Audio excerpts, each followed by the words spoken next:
today's edition of the Teacher's Beat. I'm your host, Jennifer Tessier, and today's topic is how many ways you can say development, an ESL guide to ELA learning. Our first guest today is Dr. Linguistic, the award-winning author for her book, Listen, We're Speaking. Hello, Dr. Linguistic, and thank you for joining us today. Thank you so much for having me. I am so happy to be here. The pleasure's all mine. Now, Doctor, will you tell us a little bit about your book? Absolutely. Although I'm sure all the listeners who are eagerly listening have their books in hand. Well, I suppose, but nevertheless, a refresher is always useful. Then I digress. The book's focus is on the variety of teaching techniques that should be focused in a classroom and are simply far too often neglected. Oh, I see. You mean, you remembered? Right. Yes, of course. Now, to complement our discussion today, we have Sarah, our correspondent, who has been spending the week observing an ELA classroom in the School of Boredom. Sarah will be interviewing Miss Terry Blytard, a Cycle 1 teacher who has many questions on how she can improve her teaching so her diverse class of pupils can learn together. Hi Jennifer, today has been an interesting day and Miss Terry Blytard is here with me with some pressing questions for Dr. Linguistic. Miss Blytard, how do you feel about the ELA teacher's role as facilitator of social and cultural issues within the classroom? Well, I just don't understand how I'm supposed to get through all the material when we're supposed to be talking about cultural experiences in the classroom. Do you often use text with your students' first languages in mind? Well, the thing about a French immersion school is that our students are quite diverse. Some speak mostly French at home with a mix of foreign languages, and others mostly English. So I tend to use standard literature and try to modify it to address all levels. And how do you do that? Well, I often allow my students to collaborate on projects together. Many of my colleagues suggest limiting these group activities, but students who are less familiar with the language ask too many questions, and I try to keep them on track by providing them with the most simplified answer possible. However, my students don't enjoy this. Why do you think that is? Well, I'm not sure actually. My more advanced students become disengaged with the material because the tasks just aren't challenging enough for them, and the second language learners seem to want to ask questions about everything. It's very hard to balance and still stay on our tight schedule. But two things that have really improved student participation and increased their comfort level has been involvement in extracurricular activities. I'm the coach for the co-ed soccer team at our school, and it really allows the more shy L2 learners to come out of their shell and excel socially. They still have difficulty expressing themselves in the class, like they don't like being called on, but they don't volunteer. So it makes it really difficult to know where they're at and what they're having trouble with in class so I can tailor some of the lessons to their needs. Well, there you have it, Jennifer. One teacher in a large class with a limited amount of time. How can she make her students feel more comfortable? Does this need to compromise the learning of the English students in the class? Hopefully, Dr. Linguistic can provide us with some insight. That's all from us here at Boredom Academy. Back to you, Jennifer. Thank you very much, Sarah and Miss Terry Blytard. You both brought up some very interesting points. Dr. Linguistics, before continuing with our call-in questions, what kind of advice can you offer Miss Blytard? I would like to turn her attention to a very promising new approach that is currently being implemented in Canada, as well as the United States and Spain. It is the Cognitive Academic Language Learning Approach, or CALA for short. I think this will serve our hardworking teacher at the Boredom Academy because it is an approach that integrates content instruction and language development as well as learning strategies. It's always a good sign when approaches are already successfully implemented because they serve as helpful models and might be very helpful indeed for teachers such as Ms. Blytard who can continue to focus on the course content while maintaining second language learners' interest. Exactly.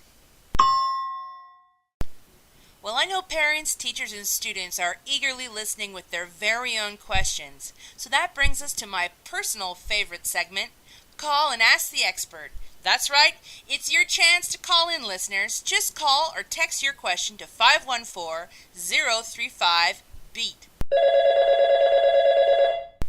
Oh, and here we have our very first caller already. Hello, you're live with Dr. Linguistics on the Teacher's Beat. Hi, Jennifer and Dr. Linguistics. Hi, what's your name and how can we help you? My name is Etienne, and I go to an English school. I really like to read a lot, but my spelling, it's bad. My teacher helps and gives us vocabulary tests, but I don't do so good, and I don't remember how to spell words. Hi, Etienne. Thanks for calling in. I guess your question is about how to improve classroom strategies. I don't know. I just want to learn words better. Yes. Well, the most successful strategy when it comes to vocabulary development is to provide context for the words you are learning. Teachers should be doing this, but if they don't, you can always look up the words and find an example of how it is used in a sentence. This will make the word easier to understand and therefore easier to remember. This approach is referred to as meaningful learning. Do you find that this approach is still effective for first language listeners in an ELA class? Yes, of course it is. Do you know the etymology of the words you read? Do you know the true meaning of hot potato? Where that expression comes from? Well, hot potato.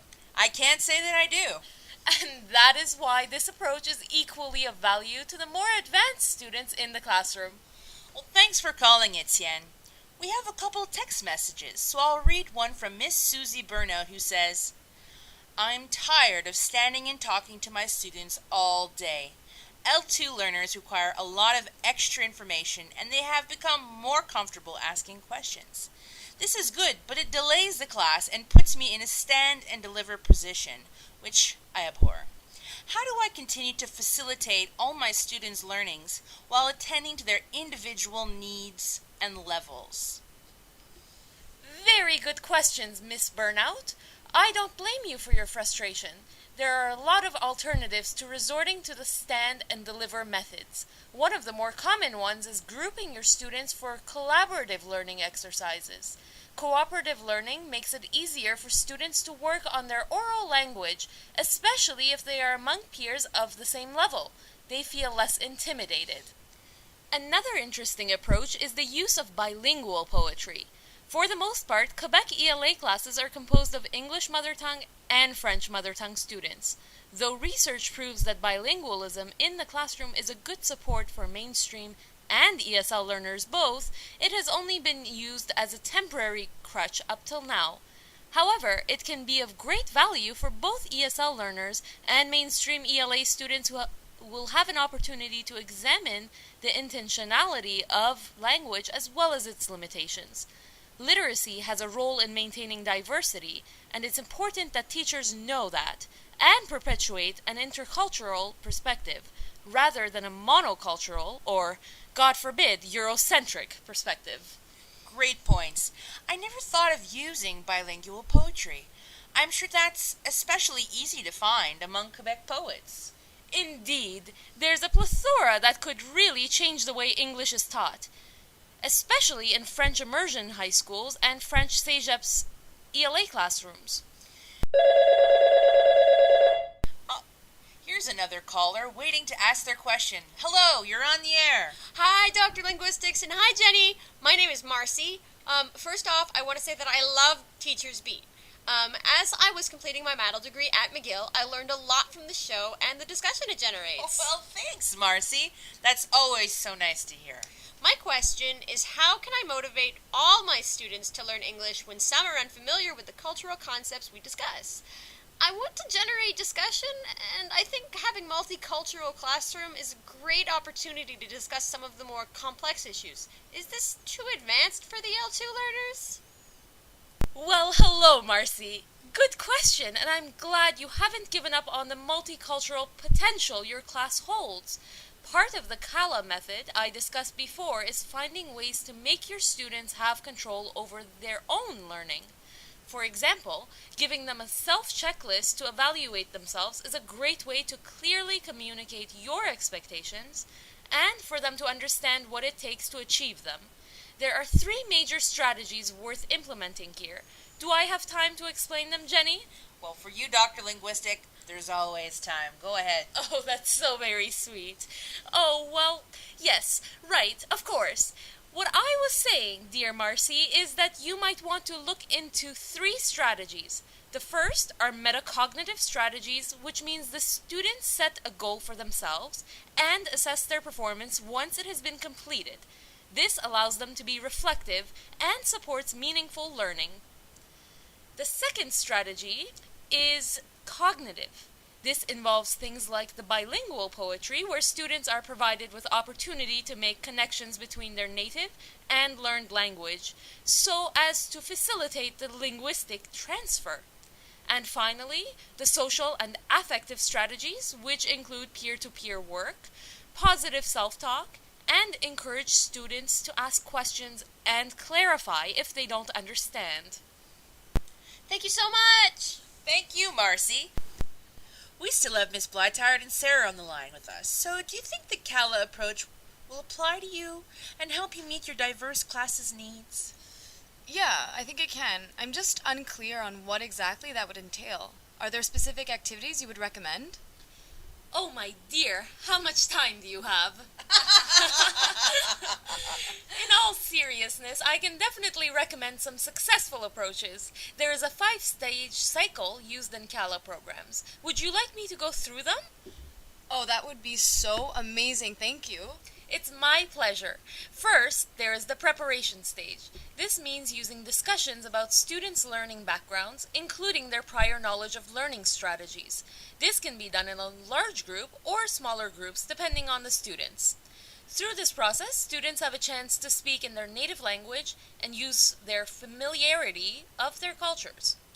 The second step is presentation, which basically means role modeling, how to engage with written and spoken language so they find it easier to imitate. The third is practice, which is really quite self-explanatory and allows students to internalize and solidify their language learning. Evaluation is the fourth and arguably the most important, but there are many forms that evaluation can take, including debriefing discussion, learning logs, checklists of content, open-ended questionnaires, and it goes on. Anything that allows students to demonstrate what they know rather than what they say. Last but not least is expansion, which ensures that students can continue learning beyond the confines of the classroom. Wow, that was quite useful and a very thorough rundown of the strategies. Did that answer your question, Miss Blytard? Oh, extremely. Thank you so much for that helpful explanation, Dr. Linguistic. I can definitely see myself implementing the 5-cycle CALA system in my classroom. Looks like we'll have time for one more caller. Here's the principal of an international school here in Montreal with a recorded message. Hi, so I have a question about students who learn English. Right, so there are many ideas, but how can a space be used? Like art, on the walls? It makes it nice, but sometimes there are other ideas. What could we include to make a classroom more conducive to learning? I like that you called and addressed how space can be used, because it's a very good point that hasn't been asked yet. The thing is, even though you may be teaching, say, an English literature class, some students may not have enough knowledge of the basics. For mixed classrooms where you have several beginners, you can label every item in your class from the chalkboard to the desks so that everywhere students look, they are developing their vocabulary. This can be especially beneficial in the science lab, where several items might be foreign in English, and that alone might make the class difficult for students. Also, have them make their own photo dictionaries with words they often use. Well, Dr. Linguistic, you have certainly answered all of our questions. For more questions, feel free to write to us on Facebook. Thank you to Sarah, Ms. Terry Blytard, Etienne, Principal Many Questions, and Marcy for your contributions for today's discussions. Dr. Linguistic, we hope to speak to you again. Well, thank you for having me. It was a surprisingly intelligent conversation. What a delight. Well, thank you, and have a great day. That's all we have for today. Have a wonderful evening, and make sure to join us tomorrow when we talk about the role a teacher's toupee played in his confidence levels. Until next time, I'm Jenny, and this was The Teacher's